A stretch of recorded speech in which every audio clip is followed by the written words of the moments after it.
عطاباد جھیل کے قریبی علاقے گوجال میں 2 سال پہلے بلبلک ثقافتی مرکز قائم کیا گیا تھا۔ مقصد تھا روایتی موسیقی کے ذریعے علاقے کی ثقافت اور زبان کا تحفظ، لیکن ساتھ ساتھ یہ اسکول ایک خوشگوار تبدیلی کا باعث بھی بن رہا ہے۔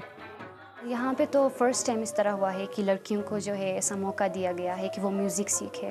پہلے تو کبھی اس طرح نہیں ہوا تھا، پہلے لوگ کہتے تھے کہ لڑکیوں کو نہیں سیکھنی چاہیے، لیکن ہم لوگوں نے بتایا تو ابھی تو وہ لوگ کچھ نہیں کہتے، ابھی تو وہ لوگ یہی کہتے ہیں کہ یہ ہماری کلچر کو پریزرو کر رہے ہیں۔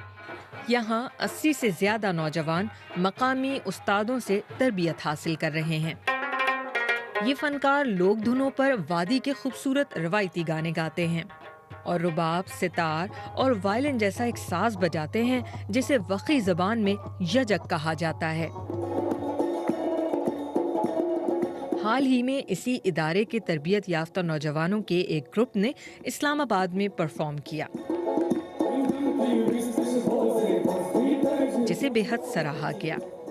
یہ ویسٹرن یوز کرتے ہیں، ہمارے فوک سانگز ہوتے ہیں، اور جو جتنے بھی جو ہمارے انسٹرومنٹس ہوتے ہیں اس میں مطلب قدیم جو ہم کے ٹھیک ہے اسی زمانے کے، لیکن یہ ریوائیو جو ہو گیا یہ بہت اچھا ہوا ہمارے لیے، یوتھ کے لیے بھی اور ہمیں بھی۔ بلبلک کے نام سے بننے والے اس گروپ میں نوجوان لڑکے لڑکیاں دونوں شامل ہیں، لیکن سماجی رکاوٹوں کی وجہ سے اب تک جہاں اس گروپ کے لڑکوں نے مختلف شہروں میں پرفارم کیا ہے، لڑکیاں نہیں کر پائی ہیں۔ اچھی نہیں لگ رہی ہے کہ لڑکیوں کو نہیں لے جایا جا رہا ہے، کیونکہ ہم نے ٹریننگ لی ہے یہاں سے، جیسے لڑکوں نے ٹریننگ لی ہے، لڑکیوں نے بھی اتنا ہی محنت کیا جتنا لڑکوں نے محنت کیا ہے۔ ہمیں بھی لے جانی چاہیے، پچھلی بار تو نہیں لے گئے تھے، لیکن ابھی تو ہمیں چانس دینا چاہیے کہ ہم جا کے ایسے پرفارمنس دیں۔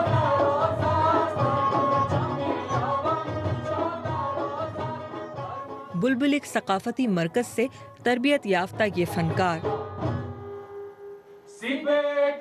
پر امید ہیں کہ وہ اپنی ناپید ہوتی زبان وقی کے احیاء کے ساتھ ساتھ روایتی فن موسیقی کے ذریعے پاکستانی میوزک کی صنعت میں اپنی ایک الگ پہچان بنا سکیں گے۔